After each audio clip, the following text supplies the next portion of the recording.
So we're at Michigan State University, just south of MSU's campus. You see all this grass right here. It brings a new meaning to the term go green, because out here, 56 acres of nothing but grass.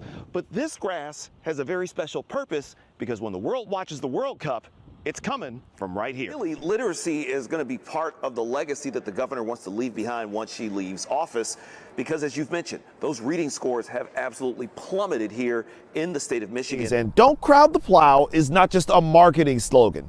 It is actually state law. You got to give them 200 feet or else you could be facing fines, all sorts of violations. Plus, it's really dangerous on your car. Samir and Courtney Abdelhak simply want answers. Their son Amir, who turns 2 next weekend and looks like your typical adventurous toddler, was diagnosed with type 1 diabetes last November. They're insured through Blue Cross Blue Shield, and they credit doctors at CS My Children's Hospital with saving this little guy's life. Remember, Hanukkah begins at sundown tonight, and our Amaya Kuznicki is in Campus Martius right now, fighting off this cold weather to get us more information on Menorah in the Deep. Please tell us more what's happening out there, Amaya. A long 50 seconds. Yeah, I'm here with Rabbi Shem Tov, and we're Alana Morales has lived at the Million Brush in downtown Detroit for almost 2 years, and she's seen it all. Whoa, look at this. From rats in the lobby. Behind you, bro. There'd be times where I'm coming home late at night and they're just on the furniture like they're paying rent. Sites such as this have been responsible for the air pollution here in Southwest Detroit for generations. And Chang hopes that she can get that legislation through the state Senate and State House before the end of her term at the end of the year, because she doesn't want to see another generation of residents have to live with this polluting the air. And February is Black History Month, and the Detroit Pistons are acknowledging that by focusing on black excellence. The Midnight Golf program has spent 25 years showing these young men and women the importance of the game of golf. It's more than just putting a ball in a hole. It is also about putting a stamp on your future. A couple of weeks ago, on a whim, Daniel Brinks, as Harry calls him, came up with an idea for a once-in-a-lifetime experience. This is my happy place. Jerry Ann Hebron has been the executive director of the Oakland Avenue Urban Farm since 2008. Farming is her life. A world record. I was like, oh, I gotta have parts of this. Phoenix 2 is one of the dozens of rappers who cycled through the cypher. Certain times you give up and you're like, I don't really want to rap no more. But then you come to events like this and it just rejuvenates you. Now, the last set of numbers came out for 2024-2025, and it looked at numerous school districts in Southeast Michigan. Ann Arbor, for example, had a proficiency level of 60%. I also contacted Windsor Mayor Drew Dilkins. Now, he wasn't able to come on camera, but he did say in a statement, quote, although we would all like the Gordie Howe International Bridge to open, Canada need not fall on bent knee to make it happen. On this steamy 80-degree Sunday morning, the yellow tape and debris were still strewn everywhere. A stark reminder of the fire that destroyed the 68-year-old Troy Church of Christ 72 hours earlier. The stairwells are nasty. First thing that hits you when you step inside the Newberry Square apartments is the smell. You can smell whatever this is. It's not just mildew. It's a stale, musty odor that permeates the 5-story building located just off West Michigan Avenue.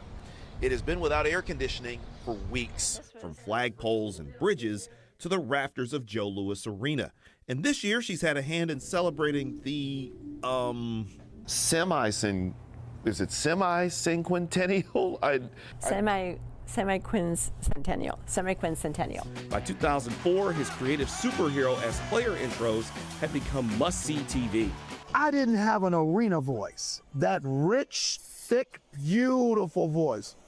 So I had to use finesse. But that was scrapped earlier in the week. There will only be one on the Canadian side, and the traffic will start going over this bridge, including trucks like that, starting on Monday afternoon. We're live in Southwest Detroit. I'm J. Scott Smith for Local 4. The sentence agreement is for Mr. Pendergrass to serve a maximum of 50 years in the Michigan Department of Corrections and a minimum of 25 years. 25 to 50 years. That's the time Jalen Pendergrass will serve after he admitted to killing 17-year-old London Thomas nearly a year and a half ago in Inkster. Pendergrass pleaded guilty on July 2nd to second-degree murder, admitting to strangling Thomas to death during an altercation at his home in Inkster on April 5th, 2025. Thomas's body was found 3 weeks later inside a plastic bin in Southfield, and the family's pain was on full display in the courtroom this morning.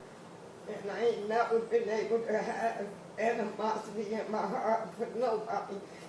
But I do for you because you took a part of my life. that never be filled. I will always love London, always until we meet again. And the only regret that I have is that Charlotte and Jalen Pendergrass are still walking this earth, and London is not. And he is a waste of skin. Jalen Pendergrass was charged alongside his mother, Charla. It was one of her friends that told police that she asked him to move the plastic bin that unknowingly contained London's body. We would try to keep going. London's mother gave an agonizing statement prior to the sentencing. And while she's happy to see Jalen headed to jail, that doesn't make the pain of losing London any easier. Because nobody understands, nobody gets this. This is different. This is beyond what everybody has ever fathomed that could happen. And I'm just sad in all ways. And while Jalen Pendergrass is on his way to prison, this case is not fully closed because there's still the matter of Charla Pendergrass, who's currently facing first-degree murder as well as evidence tampering and unlawful imprisonment charges. Her trial is scheduled to start on October 26th. Outside of the Criminal Justice Center here in Detroit, I'm Jay Scott Smith for Local 4.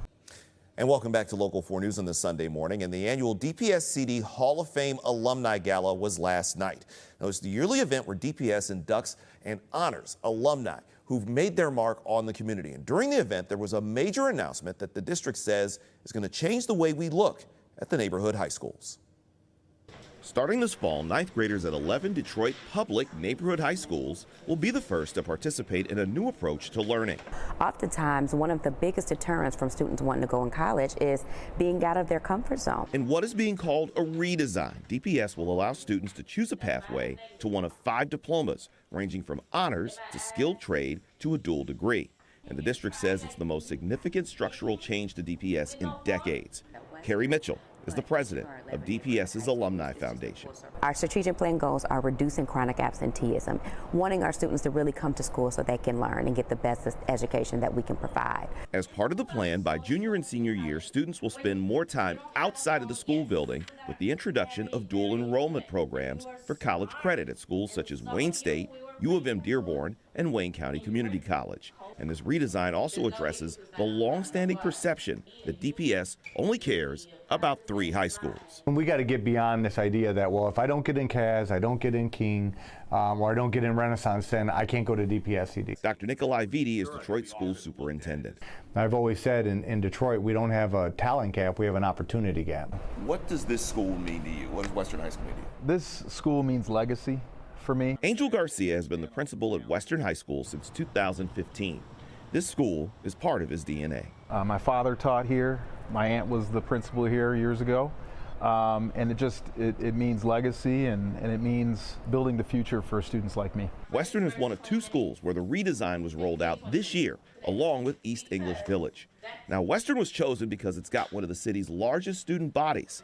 And after initially having questions about how it would work, Garcia was all in. We've been doing the best we can with students with the resources and supports that we could. But once we got into the nuts and bolts of what the high school redesign really meant, I was excited. The 9 other schools in the program will be Central, Cody, Denby, Henry Ford, Mumford, Northwestern, Osborne, Pershing, and Southeastern. And one of the focal points is on advanced placement classes happening a year earlier. It's like my first time taking honors in AP. Edgardo is a sophomore at Western who wants to become a marine biologist. First time taking AP exams, kind of just the fact that all these exams are kind of coming in.